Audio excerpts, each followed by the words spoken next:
Thank you, everybody, for joining us today for Pups and Profits. I'm financial advisor Wendy Turk, and with me today are Kaytlin Hall and Francine Lai, and of course, our beautiful dogs. Before we get started, we get the fun stuff out of the way. So that is the disclosures. Anything that we've discussed here today is for educational and informational purposes only. It is not meant to be taken as professional advice. If you do have specific questions about your finances or about your pets, please contact your financial or pet professional. In addition to that, we also will be mentioning some items and some companies. We don't have any affiliation with them, and we just have to disclose that. So without further ado, Fran. Hi, my name is Francine, and this is Toby. I'm Kaytlin, and this is Roxy. Roxy, come here, baby girl. You want to say hi? Say hi, Rox. Good girl. So this is Lucy. Lucy is, we think, part German Shepherd. We got her from a rescue. We thought, what better time to get a puppy when we're home the whole time. And we ended up being those people to get the COVID puppy. So originally we paid our $400 adoption fee, and I thought, okay, we can afford this dog. And then within days, I had to start texting and calling Fran and Kaytlin constantly to ask them about what else I needed to think about with dogs, and especially with pets. I mean, right now, the pet industry in the United States is about $75 billion worth. So there's a lot of money in the industry, but we broke it down to see where that money is going. My husband and I adopted Roxy in 2018, and rescue group thought she was about a year old.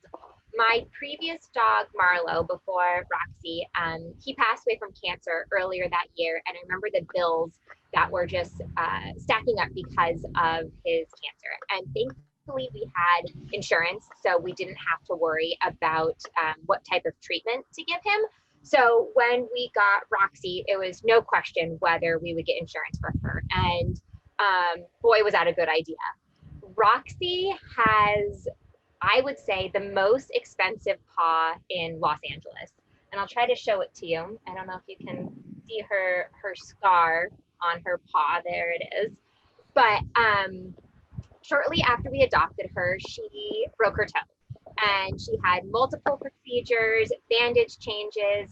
We went to the vet semi-weekly so they could change her cast. And this lasted for 3 months.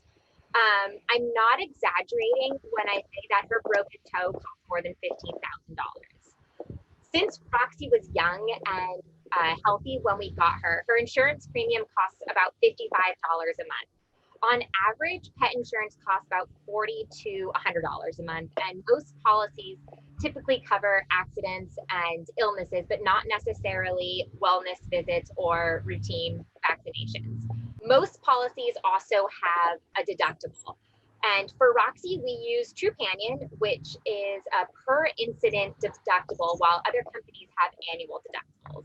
In Roxy's case, we chose a deductible that we were comfortable with. And the higher the deductible, the lower the monthly premiums. Roxy has a $750 deductible per incident. So for her paw, we paid the deductible, and Trupanion paid 90% of the remaining expenses. This is a lifetime deductible per incident, but if she were to have another medical issue in that same year, for example, we found out she has a little heart murmur, we have to pay another $750 before the insurance kicks in. However, once the insurance does kick in, we only have to pay 10% towards all of her remaining expenses for the rest of her life for that incident. And one of the reasons that we chose Trupanion is because there is no limit to how much they will cover. Other companies that offer pet insurance include Healthy Paws, where they have co-insurance up to an annual deductible, and then they cover 100%. And in this case, it's not a calendar year, but when you actually purchase the insurance. So if you were to purchase it in May, it would go again until May of the following year. Exams are not counted towards these deductibles. That visit fees and pre-existing conditions and routine or preventative care are also not considered part of the deductible. But other insurance companies that offer pet insurance are Farmers, Geico, Nationwide, USA. As you can see, we have a few of them up on the screen. And another, I guess, fun fact or benefit that a lot of companies are now offering is pet insurance for their employees. So, we are provided health insurance by our companies. A lot of nearly half of all Fortune 500 companies are also now offering pet insurance as a benefit to their employees. And with pet insurance, it's something that some people don't think about, but medical expenses, whether it's humans or our companion pets, can add up really quickly, right? And so we have health insurance, we have life insurance, but it is important to look at animal insurance or pet insurance as well. And typically what we've experienced or seen is when they're a puppy and when they're really old is when they'll utilize the insurance the most. And for Toby, we have Healthy Paws. He is 5 now. We've had it since he was 8 weeks old.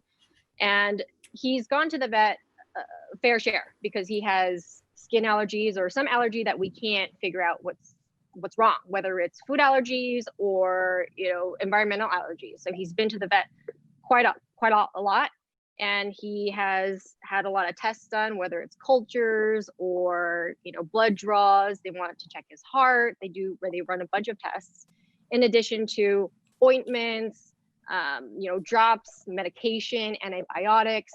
So he's been through a lot, right? And when you go to the vet and then you get the vet bill, it's always a sticker shock.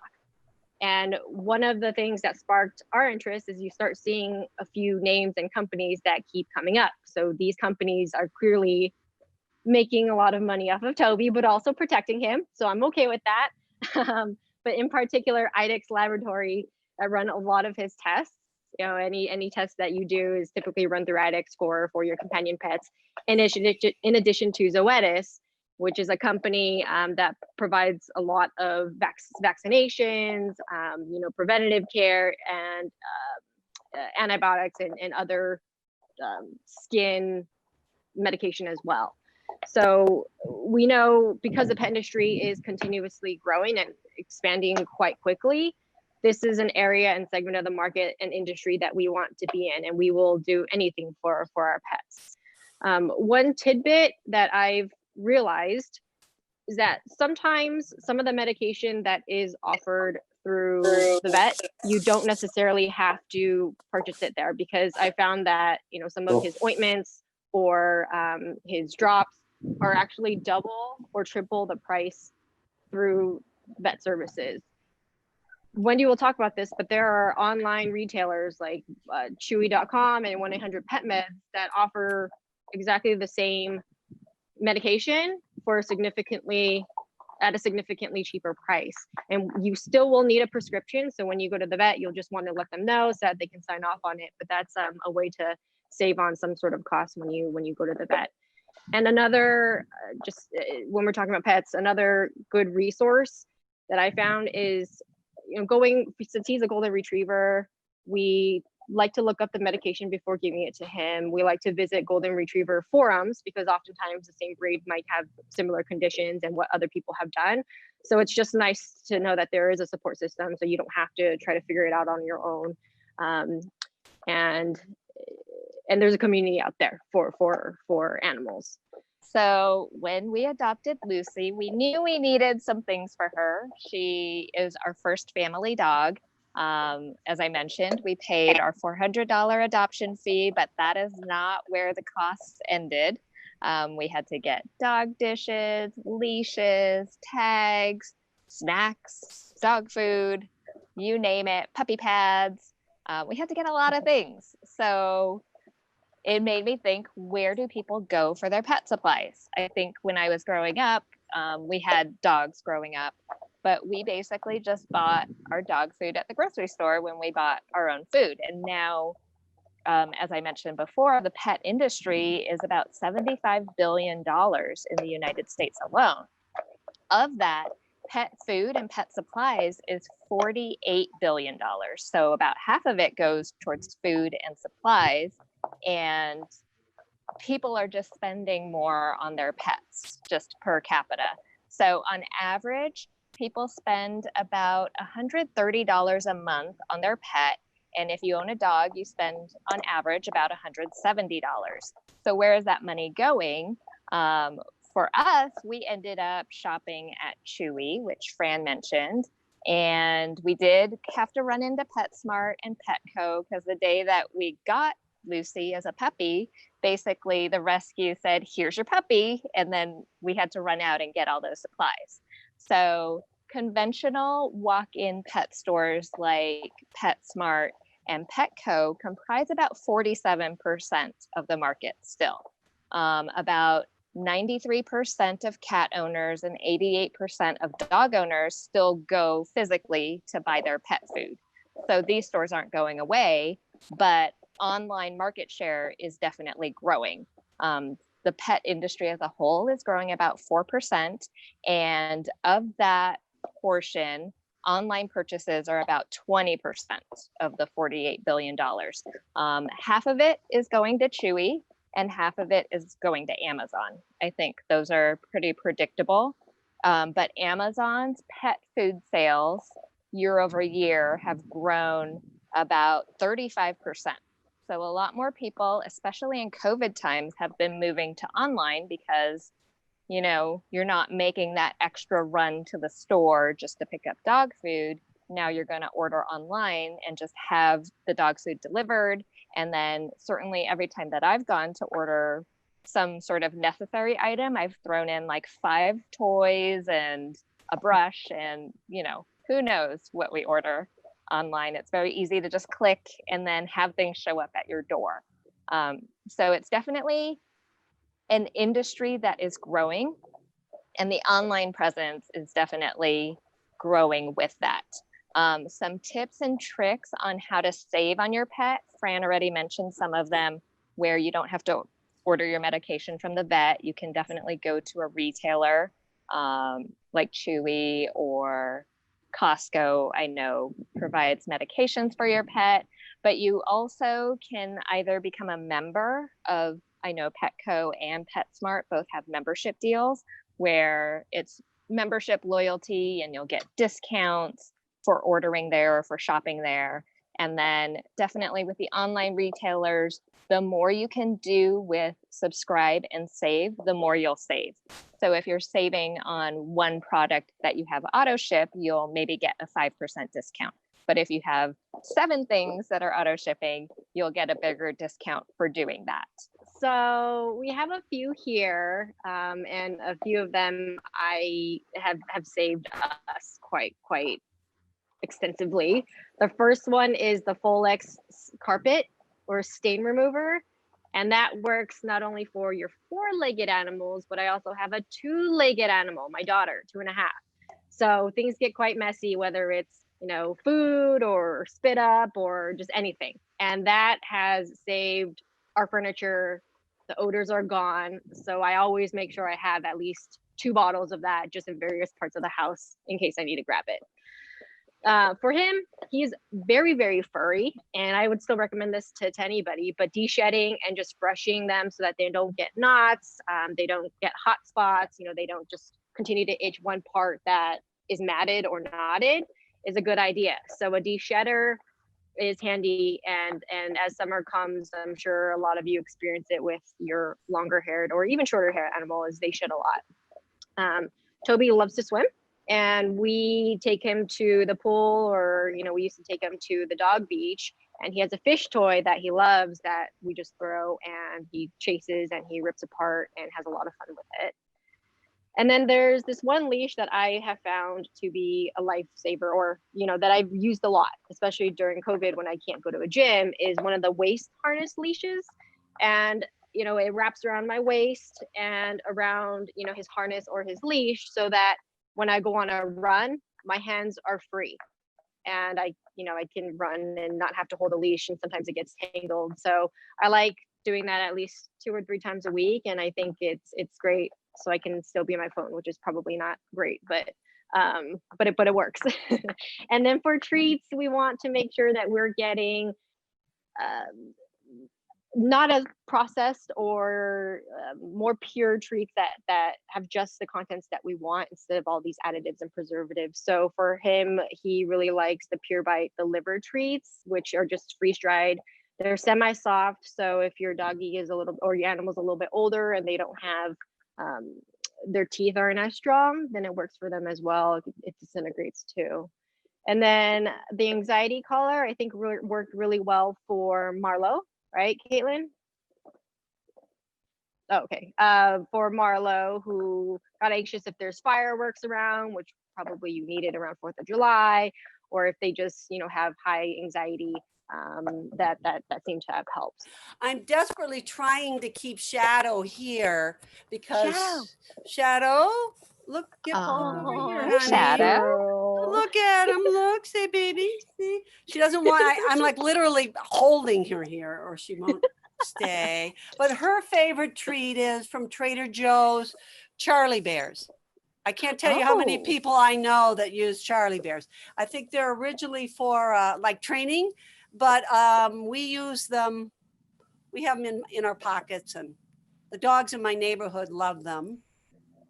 Shadow is basically we get our food from Costco, and my vet, who was the vet for many years for the Iditarod race in Alaska, she said, yeah, that food was fine. We checked, like, what did we need to buy? I didn't want to, I'd buy an expensive thing for her if she needed it, but Dr. Cruz said that was fine, the Costco food. Francine, you've got some pet insurance that's covering you. What's the name of it? Healthy Paws. And we can, we have slides that we also put up too, talking about the insurance that Kaytlin has for her puppy and then Toby. And when that time comes, hopefully not for a long time, you and I can talk about the different type of insurance, what it covers, and a plan that might be appropriate for you. But I mean, we've hit our annual deductible every year with Toby, and it's $50 a month, and they cover 100% after we hit our deductible. So it's been worth it for us. What's your deductible? I think it's $500 a year, a plan year, not a calendar year. And so it's obviously, I'm assuming pet insurance is cheaper when you get it for your pet when they're younger.